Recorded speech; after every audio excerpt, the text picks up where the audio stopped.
मेरे पापा नहीं है तो मुझे घर भी देखना रहता था, तो मुझे सिर्फ हिंदी और इंग्लिश पढ़नी आती थी। मैं सर घर से बाहर पहली बार आया था, उसके क्वेश्चन लगाना सब कुछ करता रहता था। उस पे जो आधारित क्वेश्चन है, कॉन्सेप्ट सीखो, क्वेश्चन लगाओ। जितने भी टीचर है ना एकदम महारथी हैं वो अपने फील्ड में, तो एकदम प्रॉपर सीक्वेंस में उन्होंने पढ़ाया। बहुत अच्छा लगा मुझे और मेरा बहुत अच्छा परफॉर्मेंस हो गया था उसमें।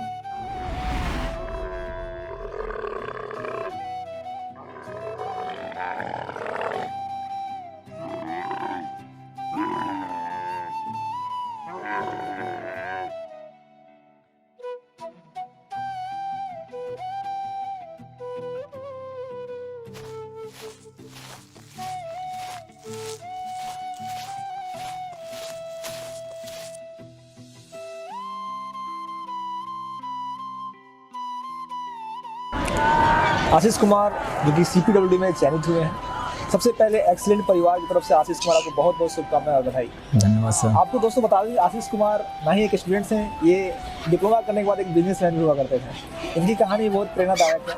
इनका बिल्कुल ये एम नहीं था कि हमको इंजीनियरिंग करना है, हमको डिप्लोमा करने के बाद हमको JEE बनना है। तो सबसे पहले आशीष आप ही बताइए हमारे व्यूअर्स को कि आपकी जो एकेडमिक है, आपने डिप्लोमा कहाँ से ज्वाइन किया और डिप्लोमा करने के बाद आपने कौन सा काम किया था? मैंने सर RSS से 12th किया। RSS के जो विद्यालय होते हैं उनसे 12th तक पढ़ाई करी। फिर उसके बाद मैंने 12th के बाद NDA दिया। मेरा NDA हो गया था, NDA हो गया मेरा। फिर मैं वहाँ इंटरव्यू में फेल हो गया और मैं पॉलिटेक्निक के बारे में, एक भैया थे सभी गुप्ता, उन्होंने बताया मुझे पॉलिटेक्निक के बारे में, तो मैंने पॉलिटेक्निक कर लिया। उन्होंने मेरी हर फील्ड में सहायता करी। फिर मैं 2020 तक पास आउट हुआ, तो लास्ट सेमेस्टर तक कोरोना काल आ चुका था। फिर उस पीरियड के बाद मैं कहीं जा ही नहीं पाया। फिर मैंने सोचा चलो बिजनेस करूँगा मैं, तो मैंने स्क्रैप की दुकान रखी, फिर हार्डवेयर वगैरह बढ़ाया उसमें। तो घर पे ही रखा था सर।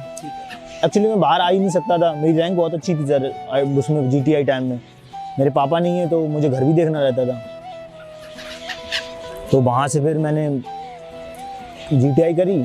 उसके बाद फिर 1.5 साल लगभग मैंने दुकान पे काम किया, अपनी चलाई दुकान। फिर मेरी मम्मी जी पीछे पड़ गई कि सही है पढ़ने में, तू चला जा। फिर मैं यहाँ आया। एक्सीलेंट के बारे में भैया ने बताया था मुझे, तो मैं यहाँ आया। तो मैं जब आया था तो मुझे सिर्फ हिंदी और इंग्लिश पढ़नी आती थी, इससे ज़्यादा कुछ नहीं आता था, भूल चुका था सारा कुछ। फिर आया, मैं सर से मिला, रवि सर से मिला था मैं पहली बार कोचिंग में। तो मैंने फीस वगैरह के बारे में बात करी। बनिया हूँ तो बाई नेचर मैंने फीस कम करवाने की कोशिश भी करी थी तो सर ने करी भी थी कम। फिर उसके बाद मैंने क्लासेस लेना चालू करी। मैं चौथे बैच में था 2021 वाले में।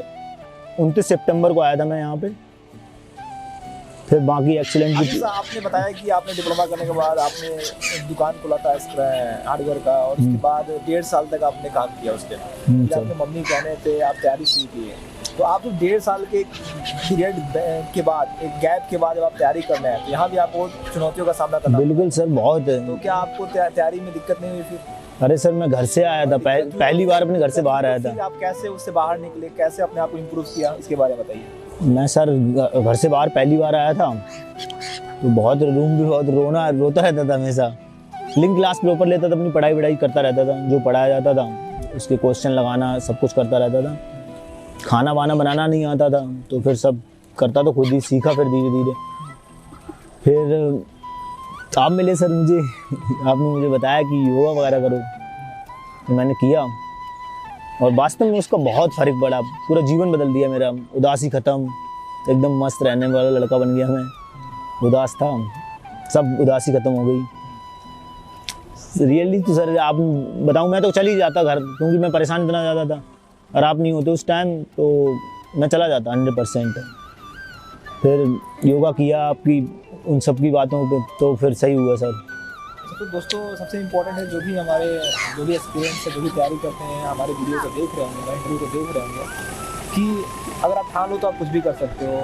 आप देखो, इन्होंने जब ये कोचिंग ज्वाइन किए थे, 1 मानसिक कोचिंग ज्वाइन किए थे, तो बोल रहे हैं मुझे कुछ नहीं आता, बिल्कुल नहीं आता, बिल्कुल जीरो से शुरू किया था। एक डिप्लोमा की जो पढ़ाई थी बिल्कुल भूल चुके थे, नौकरी करते थे और उसको जीरो लेवल से आए थे।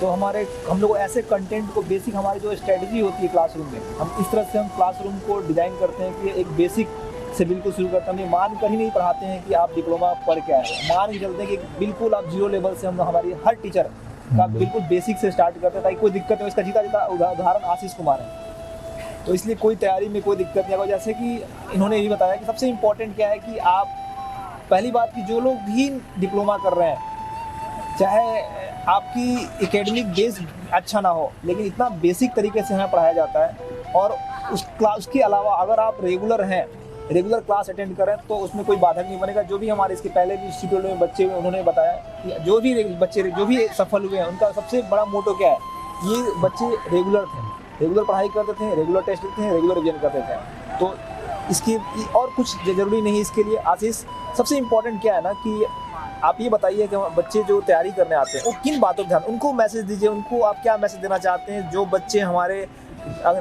2024 SSC JEE का एग्ज़ाम देना चाहते हैं, उनके लिए आपका क्या मार्गदर्शन होगा?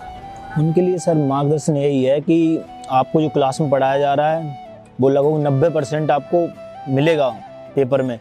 आपको बस करना इतना है, उसे पढ़ना है, उस पर जो आधारित क्वेश्चन है, कॉन्सेप्ट सीखो, क्वेश्चन लगाओ, फिर आपको ये पता लगेगा कि हम में क्या कमी है। फिर आओ, जो कमी रह जाए उसे सर से बात करो, और सर लोग बहुत हेल्प करते हैं, एकदम सॉल्व करवा देते हैं सारी चीज़ें। अगर मान लो कभी ऐसा हो जाता है कि कोई क्वेश्चन नहीं पता है तो सर खुद से पढ़ के आते हैं, फिर आपको बताते हैं आके। ये सबसे बढ़िया चीज़ है। बाकी मैं सबसे ज़्यादा रवि सर से प्रभावित था, एकदम मस्त पढ़ाते हैं भाई। तो आपको एक्सेलेंट में कि आपको क्या है और अलग क्या लगा आपको, सबसे अलग क्या लगा यहाँ पे? अलग सर मुझे लगा कि सर जितने भी टीचर है ना एकदम महारथी हैं वो अपने फील्ड में। हर सब्जेक्ट के लगभग 2 टीचर हैं, किसी से भी आप पढ़ सकते हो जो आपको जिसकी लैंग्वेज अच्छी लगे, और बाकी उनमें खुद ही बहुत नॉलेज है। तो एकदम प्रॉपर सीक्वेंस में उन्होंने पढ़ाया, बहुत अच्छा लगा मुझे, और मेरा बहुत अच्छा परफॉर्मेंस हो गया था उसमें। चलिए, बहुत बढ़िया। तो आपका जो सफ़र रहा बहुत ही प्रेरणादायक रहा हमारे बच्चों के लिए। उम्मीद करते हैं कि आपकी इंटरव्यू से और लोगों को भी बहुत मोटिवेशन मिलेगा। Thank you so much to Ashish. Thank you sir.